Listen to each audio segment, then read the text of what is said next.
Discover Annabel's incredible journey, from navigating university life to becoming a trailblazing leader at Enactus, and ultimately landing a role at Microsoft.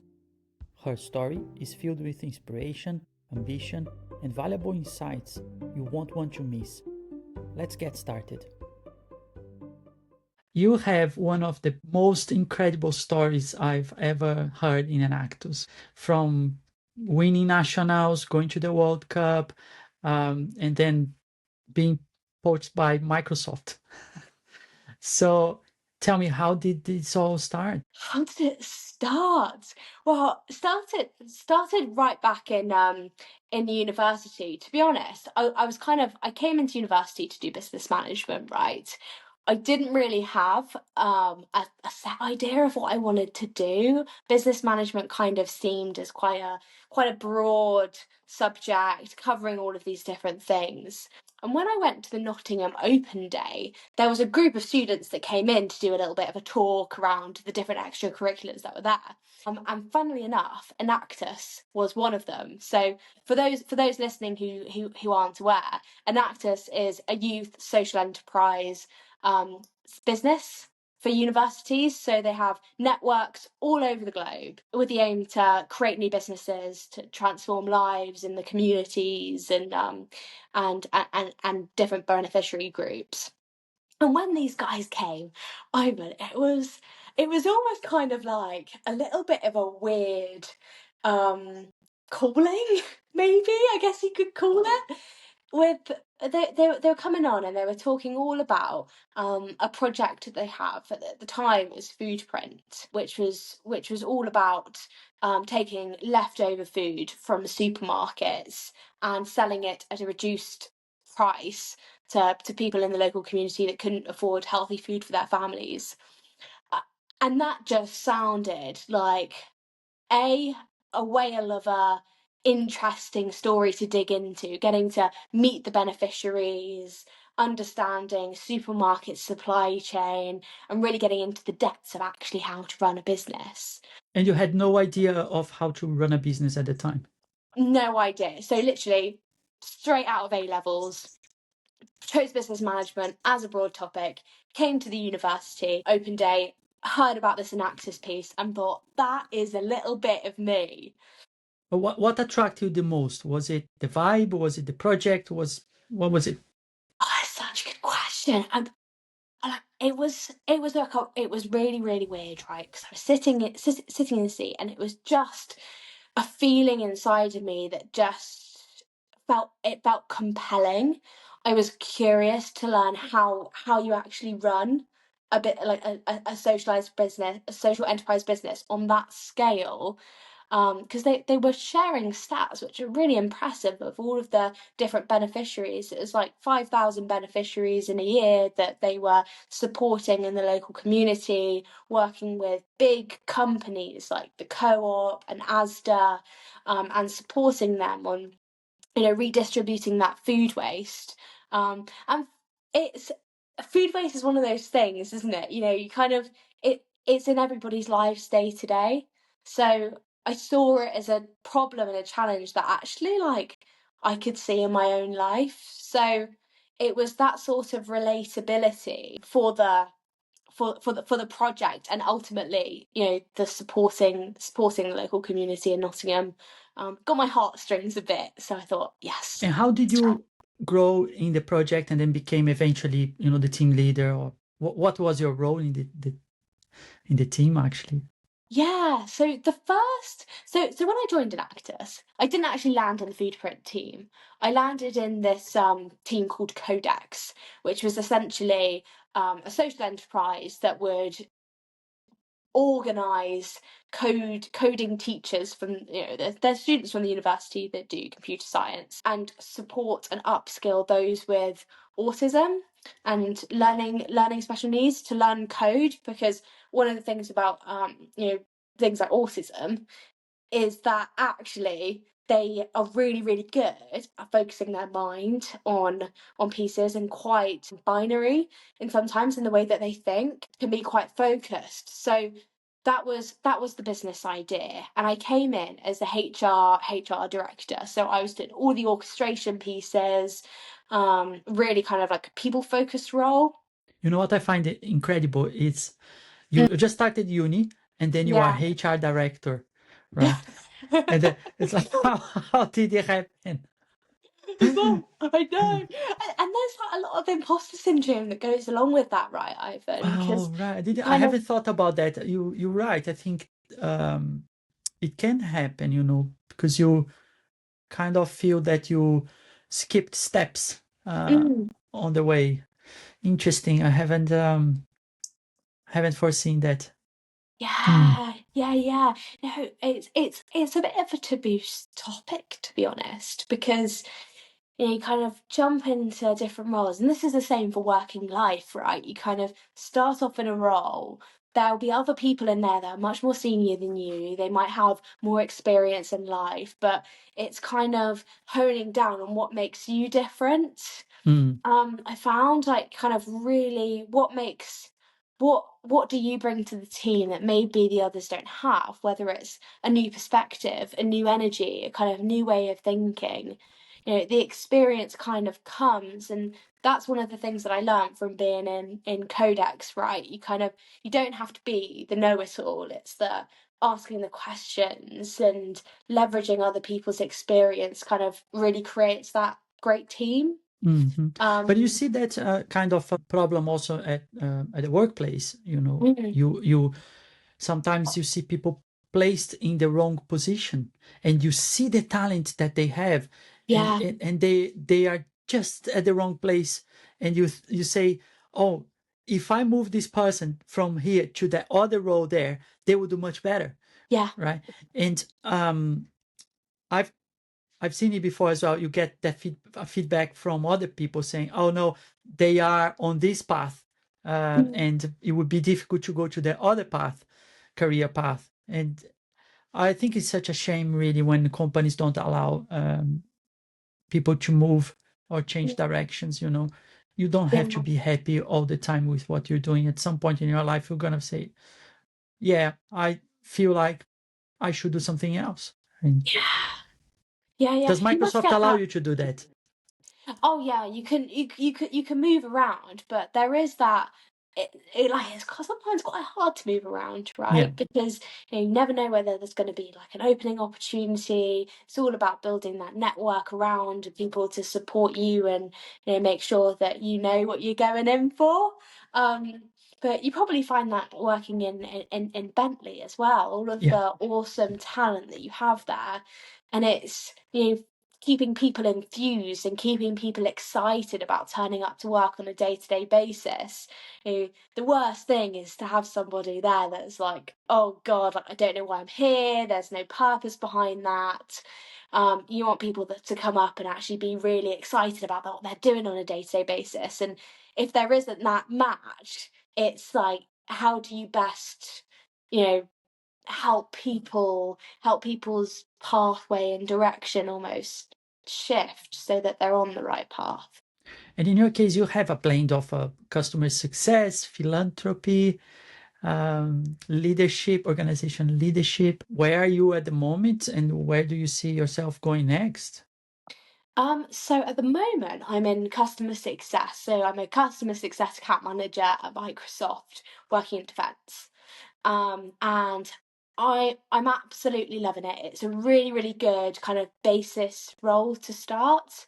Saying that, coming into the role, there was masses of imposter syndrome. Like there are really, really fantastic people at Microsoft that are at the top of their game. And I'd say to anybody that's kind of thinking of coming into, doing something a little bit different to what they're used to. So, I mean, I did a business management degree. I don't know that much about tech. I still don't know that much about tech, but I'm trying to learn on a day-to-day basis. But kind of coming in, you've got all of these amazing people, and that was quite hard, that transition from university life, being president of Enactus to bottom of the food chain. So yeah, I don't know president. anything. The president, and then bottom of the food chain, know nothing, want to learn and trying to get up to speed with everybody else. And to be completely honest with you, Ivan, I'm still pedaling. I'm a year into the role, learning every single day. Learning and trying to understand customers, where they're coming from, what their strategy is, how to make them successful with the Microsoft products that they've bought. So explain to me, or explain to a kid, what does a customer success account manager do? So essentially, what my role is I make sure that the customer gets the most value out of the products that they've bought. So they'll buy something off the shelf. It might be Teams, it might be apps, it could be anything, and I make sure that they are getting the most value out of that, because a lot of the time customers will buy stuff because it solves their business problem, but they don't necessarily understand how to implement it or how to get the most value out of it. So my job is to then look at the machine of Microsoft, look at the customer and say, customer's not using this, let's pull this person in to support them here to make sure that they are then getting that value piece out. So it's really, really interesting. There's lots of strategy pieces and strategy conversations that I have with the customer as to where they see themselves going, what they want to do, kind of starting off that sales piece. But yeah, ultimately, are they getting value out of it? It's a conversation I have with myself on a day-to-day basis. How about the philanthropy? Has it gone out of from your day-to-day work, or are you still involved in something? So still a massive part of my heart, philanthropy. And to be honest, Ivan, I think it will be forever. Enactus has ultimately changed my life. I mean, the way that the opportunities that it gave me were immense. I mean, going and leading the team in the World Cup, there were so many sort of skills and development areas for me there, and ultimately, trying to make the world a bit of a better place is a passion. Like you were saying earlier, around setting up this podcast, a place to share stories and keep those memories of all of the different people and their journeys in one place. That's your passion. Philanthropy is mine, right? Kind of trying to make the world a better place one step at a time. The way that I'm doing it now is slightly different. So as opposed to social enterprise pieces, I'm now looking at sort of more of the mentoring side. So I still work with the folks at Enactus, and supporting their leaders to think about what's next for them, what sort of things do they want to do, sort of helping shape that career development plan side. So and what I'd love to do is take that and do a similar thing in like schools or areas where people might not have that resource available to them. At Microsoft, you get 3 volunteering days, and that's one of the things that I'd love to use that volunteering day for, is to actually go and take the skills that I've learned and then share them with others. Oh, that's a good idea. Right. Mm. So for whoever is listening to this, you had 160 students under your org chart. Mm. Is that right? Is that Yeah, you've done your homework, Ivan. I've done my homework, yes. And you got 3rd in the World Cup. Yeah. I think getting to the World Cup is already a big achievement, right? Because you're the best in your country to start. But then reaching 3rd in the World Cup, that's really impressive. And it's a coin, at the last, the final 3, the difference in quality between them is sometimes none. And you go with however the wind is blowing on the day, you are more towards some sort of a project rather than another for some reason. And if you probably on the day you change the judges, the score will be different as well. So there are so many aspects, so many little things that can change a result on the day. Yeah, and now you don't have anyone under you in Microsoft, so you are at the bottom of the food chain. So from being the big boss to the last one arrived. But I think if you start pitching your ideas internally, networking well, you can cause an impact and do something big quite quickly, because you're a good communicator, that's for sure. Yeah, thanks, Ivan. I've seen you on stage. I was just wow, completely blown away by your ability to communicate and tell the story. Because it's all about storytelling, isn't it, in Enactus? Oh yeah, 100%, and that's one of the fantastic things about Enactus, right? Because when you sort of come in, it's hard to know how to put a story together in a way that makes people say, oh yes, invest.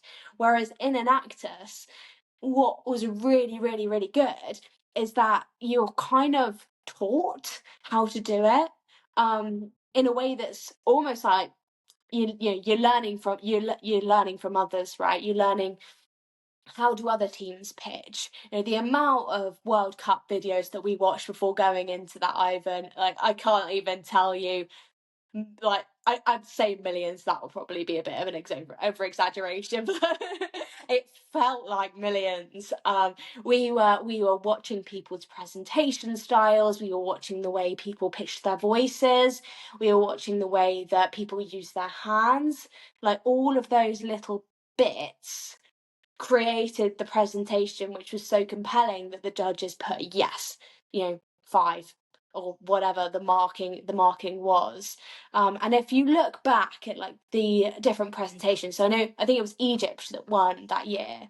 And they told a fantastic story too. It was kind of using the visuals. They used the visuals really well, and I think that was something that we took as a team and thought, next year we'll use some of those visuals and really invest time in that to help tell the story even further.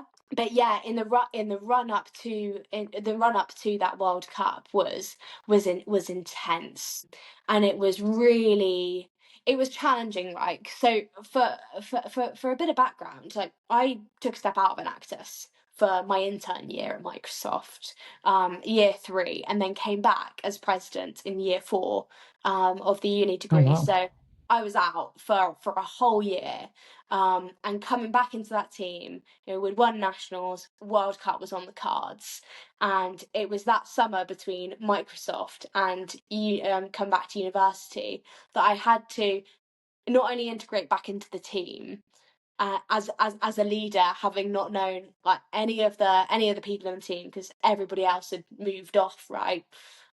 So gaining respect from the team so that we could work together towards the vision, and people felt empowered by that as opposed to thinking, oh god, here we go again, another practice. But also understanding the projects again, because they change. Like Enactus, one of the brilliant things about it, right, is that like the projects change so quickly within a year. They can be one thing in 1 year and then have a whole nother name and a whole different purpose the next year. They can be quite volatile depending on the need. Yeah. So I had to learn those businesses again, work very closely with the likes of Amy and Andrew Bacon in Enactus UK, to really sort of increase that leadership quality in myself and develop that, because I'd been the HR director, but I'd never been like a proper setting direction leader, and being able I had to learn fast, right, how to work with these different personalities, understand the projects, have an opinion on some of the bits, because it took me a fair while to really actually understand where I see the vision of this. Enactus as a whole, like outside of the World Cup too. So juggling all of those pieces, it was challenging, but it's definitely one of those. It's a skill that I've taken forward to Microsoft, right? Like it was a really great environment and high pressure to develop that in. Interesting. What went wrong? Because so far we only talked about what went right. Yeah. You are success after success after success, and I'm really curious about lessons learned, things, setbacks, things that you said, oh my god, no, didn't go too well there, and I wish I had done it differently. Yeah. One major setback comes to mind, and don't get me wrong, like there were loads. There were loads of things that didn't quite go to plan, loads of things that kind of made me think, oh god, why am I doing this? But you got to get back out there and show up for your team. But the one thing that kind of stands out to me is something that it was a decision that I made, and I don't think I made it in the best way. And if Amy's listening to this, she'll know exactly the process that I went through here, because it was a really hard decision. So to kind of like take you back to the start, I came into this team, right, the World Cup. The World Cup team, 6 presenters. At the time, they were all in the UK and they were all on their course. However, when it came round to World Cup in the next academic year, one of them had gone on placement to Australia, and the other one was in placement down in, I think it was like Swindon, Bournemouth, somewhere down south. So 2 out of the 6 folks weren't actually in Nottingham. This made it really hard to practice, right? I mean, you know what it is, you know what it's like. Yeah, because you have to go be on stage and present on stage, right? So Yeah, and you and gotta there's like, that interaction, when one is yeah, speaking, the others are all facing that person talking, and yeah, and then change, isn't it? There's a kind of a dance that yeah, goes on stage. It's amazing. 100%. And it's that team dynamic, right? Like if the team don't get along, then you're kind of stuck. So I came into a really like difficult situation in terms of getting that team dynamic up and getting people excited, because the work behind World Cup is immense. And I made the decision for one of the team members. They're working really hard in their placement, rightly so. They struggled to come to some of the practices because they fell within working hours, right? And the other lady, she was in Australia, completely different time zone, and she was tuning in at like 4 o'clock in the morning for some of these practices because she wanted to be a part of it, right? But it was one of those things that made it quite challenging. So what So was the mistake? Do you think the mistake was picking up these people? no, I think the mistake was not treating everybody fairly, and I will completely hold my hands up to this. So I said to I'd spoken to my mentors, and the decision that I had made was to um give the person in the UK that was on placement and wasn't able to attend the practices a different role in the team. So not a presenter role, but like he was kind of more of a organising role, like organising the logistics of the team. But the person in Australia, I kept them on because they were still tuning into the calls and the practices. But in hindsight, I think that was actually a really unfair decision, because the person that was on the placement felt awful because it's not like they didn't want to be in the team. They did want to be in the team. They just couldn't make the practices. And then this person, the other folk in Australia, she's still able to be there, but she's not actually there in person. I think in hindsight, I would have treated them both equally, and I would have given them both other roles in the team and replaced. We've got 2 more presenters. Okay, so did you have to allocate them and it would be your decision? Or could you have put them to talk and make the decision collectively? Yeah, see, this is the great thing about hindsight. I could have got them to talk collectively. I'm sure they did. I'm sure they talked separately, but the decision meant that actually I wasn't the most liked person in the team, right? Like I had to make that decision because we were missing a team member at the practices.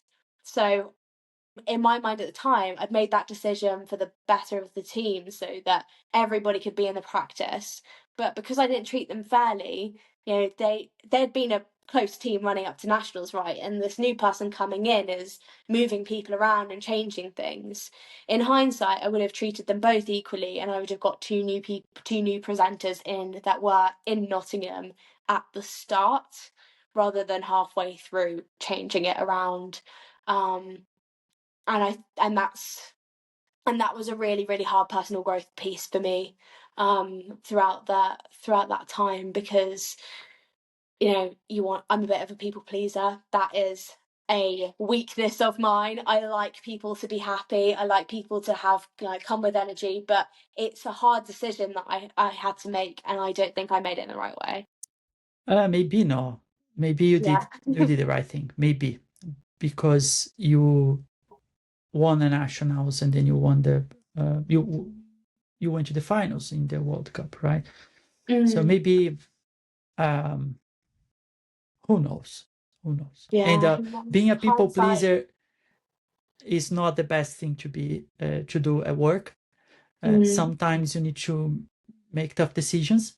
A business needs to make money. It's not all about the money, but a business needs to make money, and you need to make decisions based on facts, on data, right? And I guess Microsoft has a lot. Yeah. So yes, you maybe looking back, based on the data that you had, the information that was in front of you, that was the best decision to make. Yeah, hindsight's a beautiful thing, isn't it? You can kind of really reflect on how you manage yourself in situations as well. Like, I'd say to the folks listening, if there's anybody listening in who's a student, take this time to experiment and learn different ways. Learn what feels right. Because for me, in that moment, it felt right. But afterwards, reflecting on it, it's kind of like, oh, actually, maybe I could have handled that I could have done the same thing, but I could have handled it in a way that was much more decisive.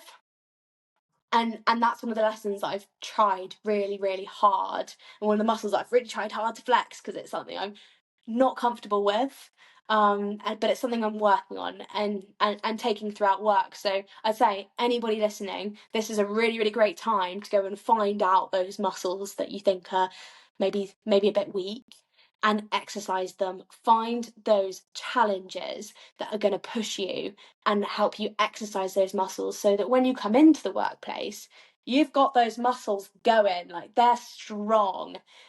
Even if they're not where you want them to be, getting them up to a level where you feel as though you're comfortable doing those hard things that you would have found really, really hard before. It's a really, really great place to try out new things. Yeah. Great. How did you balance your life? Like, you had Enactus, you had university, you had Microsoft. Yeah. Did you remember to eat, go to the gym, have a social life? How did you manage so many things? Oh, Ivan, it was really hard. I mean, I'd definitely say my boyfriend Leo, he was the president of Enactus Southampton at the same time that I was the president of Nottingham, right? So we were So you were really, fighting yeah, we already. were. It was competitive. Okay. There's no beating around the bush there. It was competitiveness, but we both knew what each other were going through. We both had kind of like a bit of a feeling as to, we can support each other through this journey, because it was hard. Like, there were times where I just kind of wanted to just shut everything down and hide in my bed. But you can't do that if you're going up for the World Cup. You can't do it. So it was I tried to be very regimented in my day, and that meant sacrifices, right? So that How meant did you keep secret from him? So because corporate secret, right? You yeah. you couldn't speak, you couldn't tell him what the project was about, maybe, or did it Yeah, work? Or did you manage to keep not things? all the No, time. no.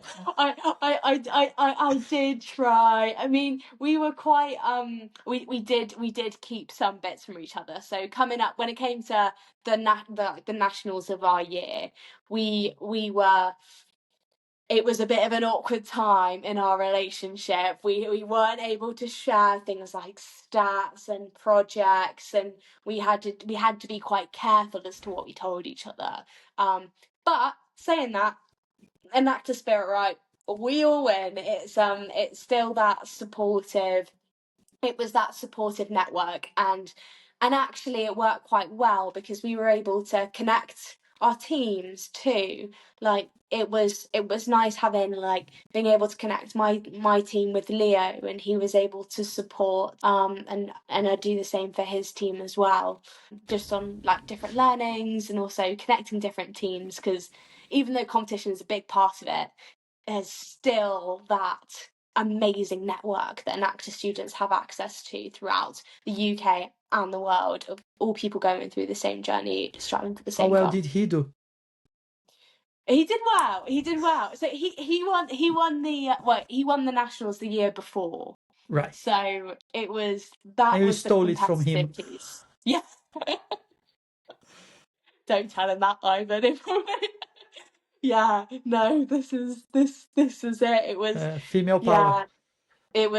Yeah. We're quite competitive on that side, but no, it was absolutely brilliant, and I was there to support him right when he was going through that piece, and arguably he had a pretty hard journey as well. He was doing the World Cup piece while at Microsoft, so he was almost kind of like doing it the other way around, but still did amazingly. I think he actually got to the final. Yeah, no, he did get to the final of the World Cup again. So go UK. It was yeah, no, definitely really really lovely to have that support network though.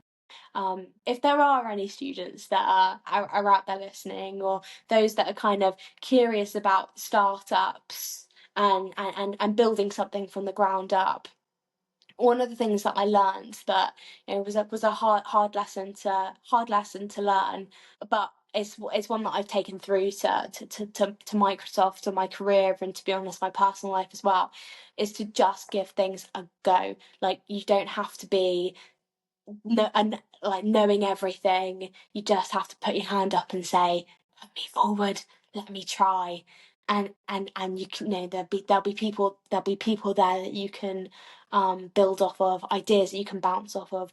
Give it a go and try, and no doubt you'll learn some amazing lessons that you can then take forward to other areas in your career. So get those battle scars. I love what you said there. I do. I really do.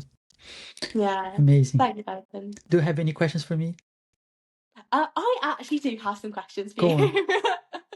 Because you've been a pivotal point, right, in students at Enactus's journey, and the startup business, taking leveraging your experience from Bentley and all of the amazing pieces that you've been doing there, but also building something from the ground up with the Enactus folks, and being a fantastic mentor in that space. Are there any lessons that you've learned along your way from things that you've learned in Bentley that you've really been able to inject into the Enactus community? I think one thing that I could bring as experience is actually having had my previous startups and having had gone through the pain of fundraising, developing, experimenting, launching, not selling. Yeah. Doing the best you could, but not selling, failing, having to start again. So I think those the setbacks are good experiences, and I'm always after the setbacks from other people as well, because it is where you learn the most. My mentor in Bentley, the first question I asked him was, I noticed that this thing happened to you in the past. Why did it happen? How, what did you learn from it? And I wanted to know the setback. So I think having had that startup experience before and have gone through the pain helped a lot. And when the students present during the year, in preparation for the nationals, I can actually ask reasonable questions and give sensible advice, I think, in preparation for the questions that will come after, because generally speaking, questions that the judges ask are around what you're going to do with the money that you make. Investors are interested in companies or people who are entrepreneurs that don't take all the money out from the company, right? They reinvest the money into the company. And I don't know if you remember, that was one advice that I gave to you. You presented in Nottingham, and I went out and said, look, every time someone asks you what you're going to do with the money that you make, you must respond with, we're going to reinvest. We have plans for reinvesting the money. That's absolutely brilliant, because so people don't know where to start. Like university students, like a lot of them are going to be like me, right? You kind of come to university, you pick a degree, you don't really know what else is out there, let alone building up a startup. So actually having mentors in there like you who've done it, who've done startups, know the lessons of, well, if you fail, it's okay. Get back on your feet and start again, and know that that's possible to actually build something of it. You just got to be resilient. Yeah. That's such a success story, Ivan. And I think for those listening that are students, and for Enactus teams across the country, that's a story to tell. I mean, and I think sometimes that's the piece that almost people kind of think, well, is it worth it? Is it worth it? Do I try again? Like, is it just going to fail again? But it's the resilience of just trying. So the entire competition, I-twin competition, that I organized in Bentley, I think it was successful because I treated it as a startup. So I had to create a plan. I listed all the stakeholders, and almost like they were my clients. And I went one by one, socializing the idea, and then raising the budget, the money. And I had to raise money because we need to sponsor Enactus. And then,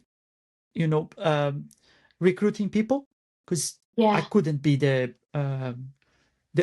single man doing everything. I needed help. So I recruited the people that worked for me. I offered to them, look, would you like to do something, after work for free, for charity? And I convinced them to join the group. What were you doing? What was the charity piece? No, so because it's extra work, people are not earning money. It's charitable, right? It's in a way. I wasn't making. I still don't. I don't earn anything from Bentley for doing what I do. It's extra work. It is literally other 4 hours of work per day sometimes. When the competition is running, last time we had 5 countries. So 900 students is too much. I know I can barely have time to go to the gym. Yeah. And it's that prioritization, isn't it? It's kind of like, even though you want to do so much cool stuff and make it happen, it's like, where do you direct your energy to kind of get the most impact? Block your calendar for things that you want to do, have to do, take care of yourself. I've got to go to the gym or judo in my case, but you've got to do some sport. And, if your body is telling you no, you don't listen to it. You just go and do it because it's going to help your brain. Sport is good. Yeah, you prioritize and you have to keep going, yeah, until you succeed. Yeah, it's like we get there in the end. It's that resilience. Get up, keep going. Yeah. And it might be hard sometimes. Like you say, your body might be telling you no, but you just gotta push through and you feel so good Yeah. afterwards, right? Yeah. I mean, like judo's amazing though. Like that must feel brilliant. Like Yeah, getting I'm all of that constantly bruised. frustration of the day. I'm constantly bruised. My Yeah. legs, my arm. It's just, yeah. Yeah, Awesome. frustration of the day, Ivan. I bet you come back as a completely like Zen yogi. I sweat all the stress there. It's good. It's good. Okay. 100%. Thank you so much, Annabel. It was great talking to you today. Really was. Thank you, Ivan. Thank you for setting up the podcast. It's a really, really amazing thing to do, and thank you for having me on today. No worries. Thank you. Bye. Amazing. Thanks, Ivan. If you're enjoying the podcast and find inspiration in the young leaders, please do me a quick favor. Like and subscribe. Thank you.